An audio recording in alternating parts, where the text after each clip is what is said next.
It's really scary. And I always like underestimated it on TV, but I was like, yeah, claustrophobia sucks. And then you're in one and you're like, no, this is a goddamn nightmare. It's a whole other level. It's horrible. But then we're back in Paris, and Alli has been sitting at this cafe that Leo works at all day, waiting for him to ask her out. And then Jenna comes in and is like, what are you doing? And she's like, and she has a skull because Connor got it for her at like the catacombs or something. Which is like my one, like, I can't believe I didn't do that. I really wanted to go to the big graveyard, and I really wanted to go to the catacombs. I still know. I wanted to go to the catacombs the last time I was there, but I didn't end up making it.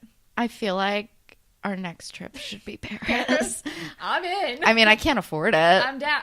We can find cheap flights and cheap Airbnbs. I stayed in a really cute, like, studio Airbnb the last time I was there in, like, in the Marais, the Le Marais district for, like, $70 a night. I was only there for one night, and it was 2 people. You can find really good deals on Airbnb. We're gonna have to do that. I have my like big trip for the year spoken for, but you want to go to Utah? I'm okay. All right. Unless it's for like Sundance or something. No, it's for hiking. But anyway, then Jenna comes in and is like, what are you doing? And she's like, I've been here all day waiting for him. She's like, why don't you ask him out, you dummy? And also, like, why didn't you stop it when you realized he wasn't asking you out right away? Go do your homework and come back. Yeah, go to the goddamn Louvre. Gone to the Louvre to do her homework. Also, the Louvre is great. Just go anyway. Just go. But then finally she's like, hey, Leo, do you want to do something later? And he's like, fine. I get off at 3, and then Jenna's like, we have class, and she's like, what about 4? And he's like, great, you're worth the wait. And when I was watching this with Allegra, she's like, oh, an hour? Great. Perfect. Yeah. You're worth an hour wait. I was like, cool. But then we're back at the hotel, wherever the fuck they're staying. Wherever they're staying. I don't know, they're talking about eclairs a lot, and it feels very, like, shoehorned into the episode. Because everyone knows that eclair is a ship name. Yeah.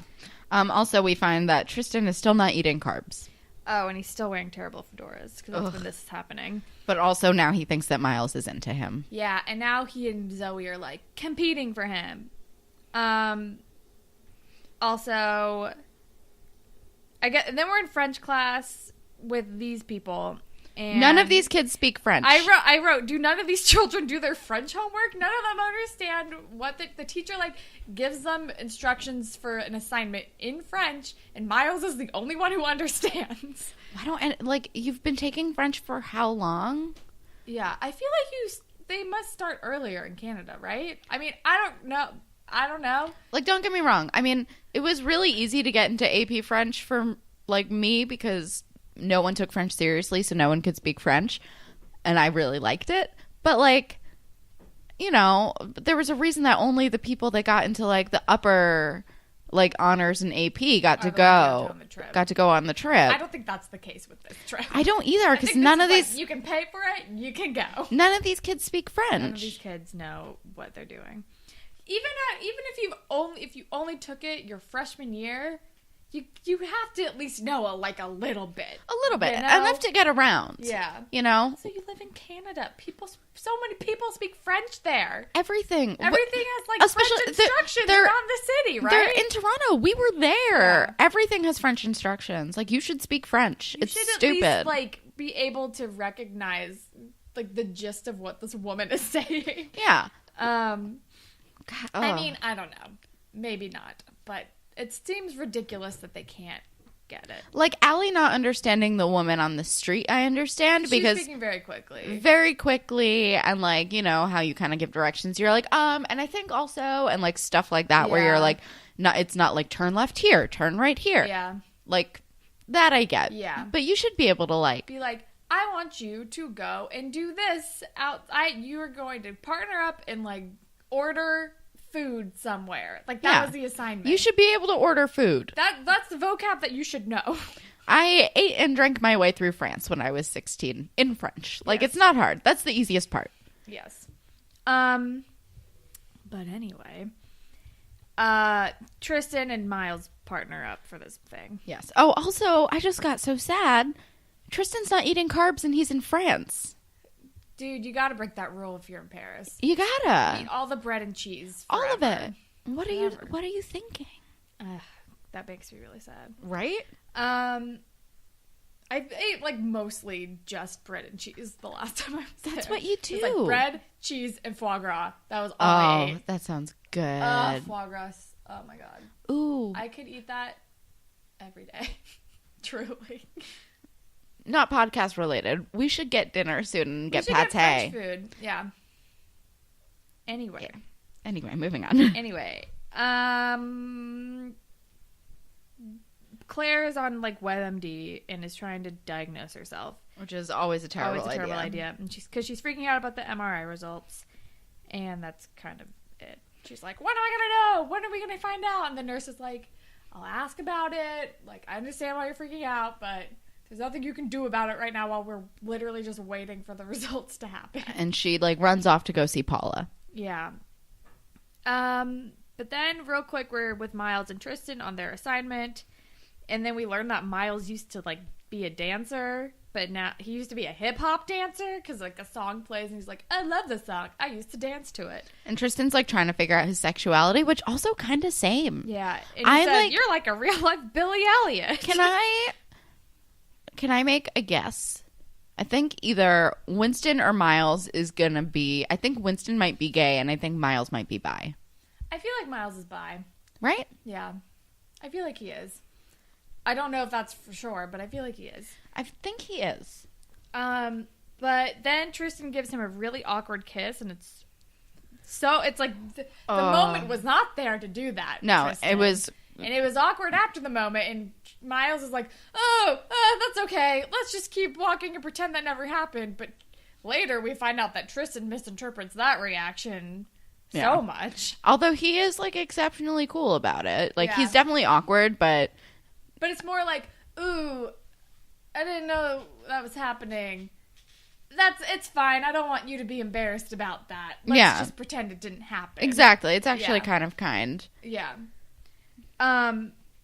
But then we're with Alli, who's giving her presentation on the Mona Lisa, and she gets a C because it's obvious she did not go see it at the Louvre because she described it as big. Which it is not. It's tiny. It's teeny tiny. It's teeny tiny. It's behind like a little glass thing, and there's it's on its own wall in like a tiny side room, and there's always a billion people in front of it. Yeah, I did not get close to it. I think I just like shuffled through the crowd, got to like the velvet rope that is in front of the tiny wall with the tiny portrait, and I was like, all right. Pretty much. We're good. Let's go see some other stuff now. It's a little underwhelming. It's very underwhelming. Yeah. It's so small. Especially compared to the rest of the Louvre. Yeah. Which is, first of all, humongous. Giant and incredible. Yeah. A girl that I went on that trip with got lost in the Louvre. It was very dramatic. I believe it. It was extremely dramatic. Because you probably went before, like, I bet nobody had, like, cell phones, or if you did, it was, like, you 100% had to buy, like, a SIM card or, like, something. Oh, no, this was so long ago. I think this was 2007. My friend. No one had cell phones then. My friend. You had to have, like, a calling card or something? I did get a calling card, and the calling card didn't work, and I freaked out. But my friend did have a cell phone that her dad gave her for international, but it did cost more. Yeah. So anytime I had to use it, I would write down the amount of time that I was on the phone so I could pay her back by the minute. Yeah. So that I could pay her back. Yeah. But yeah, no, I bought like a calling card at the airport. Yeah, it's scary being lost when you don't have a phone in a foreign country. Yeah. But also, I like the Louvre, but the Musée d'Orsay, I think, is my favorite, and I think it's better. Controversial opinion, but I love that museum. I really liked the D'Orsay. Musée. I really liked the Musée d'Orsay. It's mostly just because I love the whole, like, impressionist wing. Yeah, me too. So good. Me too. I got my mom, like, a Monet tote bag from the Musée d'Orsay. There's a lot of Monet. There's a lot of Degas. There's a lot of Van Gogh. There's, like, a lot of everybody. Yeah. I think I preferred it, too. Like, the Louvre was, it's smaller and less overwhelming. And it's in a really pretty building. I really liked Musée d'Orsay. It's, like, I think it used to be a train station or something. I don't remember. I just remember liking it and liking the Impressionists because Van Gogh's one of my faves. Yeah. Annie. Anyway, I think we're just planning a trip to Paris, basically. That's fine. We do that a lot on this show. That's how we ended up in California and Toronto. Probably. Anyway, then Allie's giving her presentation, and she gets a C, and she's like, why did I get a C? And the teacher's like, you totally did not go to the Louvre. She's like, let me go back and try again. She's like, fine. Also, she didn't understand her grade. That's how bad she is at French. You should not get a C when you can't tell that the teacher is telling you C. She says, like, it's okay. She like, says, like, it's c'est bien, or c'est bien. I can't pronounce French, but yeah, whatever. But then we are back at the hospital, and Claire goes to see Paula, and then we see that the room is empty, and the nurse is, like, making the bed, basically. And she's like, oh, where's Paula? Did she already get out? And it's like, oh, no, honey. No. We all know that's not what happened. No, but that's not what happened, but you had to ask.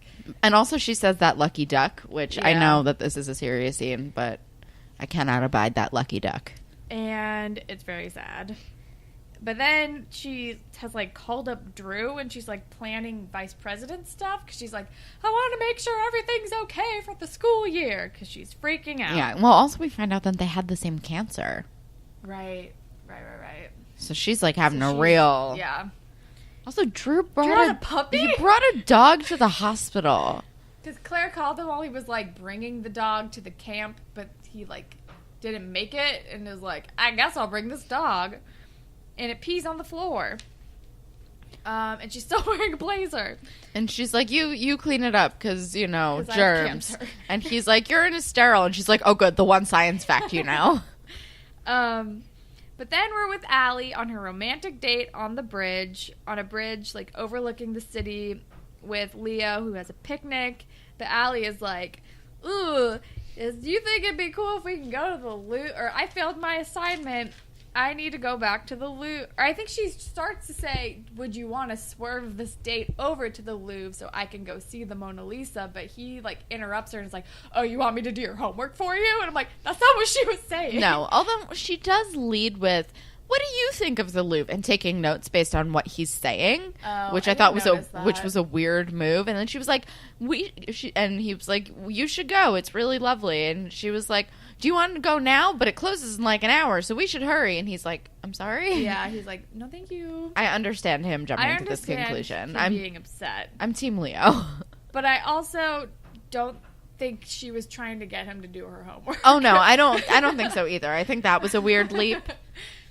I thought that was a weird leap, and they could have just been like, oh, we had a date, and you, like, want to go, like, you didn't get this, like, done with before this year. Priorities are out of whack. Bye. Pretty much. But anyway. Green screen's so bad. Then we are with Claire, who is sneaking out of the hospital in a pink wig, which is a pink wig is it's not conspicuous. the best way to hide. It's conspicuous as hell. And Drew is like, let's go skydiving. And she's like, I just want to have fun. And he, like, rolls her out on a gurney. He's wearing scrubs. They do, like, a weird, like, role play thing, which is kind of cute, actually. But it's also more because he, like, rolls her out on a gurney, puts a sheet over her to pretend like she's dead to sneak her out of the hospital. Which they do address as being kind of messed up, but it still happens. Yep. But they're, like, laughing and joking. I don't know. And, like, a thing happens later with her going away, which I thought of right away when I was like, you're going to surround yourself with germy children. Yeah. No. Yeah, they go to, like, the summer camp. Yeah, because she's like, all my friends are at camp. I want to go there. And I'm like, you're not thinking this through. Nope. But then we're with Tristan and Maya, and Tristan is like, OMLG, guess what happened? And Maya's like, what does that mean? And it's, oh my Lady Gaga. Which is great. And Tristan is like, Miles and I kissed, and I don't know what's going on. She's like, are you guys dating? And he's like, I don't know. And I'm like, why are we having this reaction to the kiss? It was awkward as fuck. I don't know. It was very painful to watch this. And then as he's like walking around, I'm like, he's gonna walk into a room and see Miles making out with Zoe. And guess what happens? He walks into a room and sees Miles making out with Zoe. Because the show is very predictable. It's true. It's extremely true. But then we're with Claire, who's like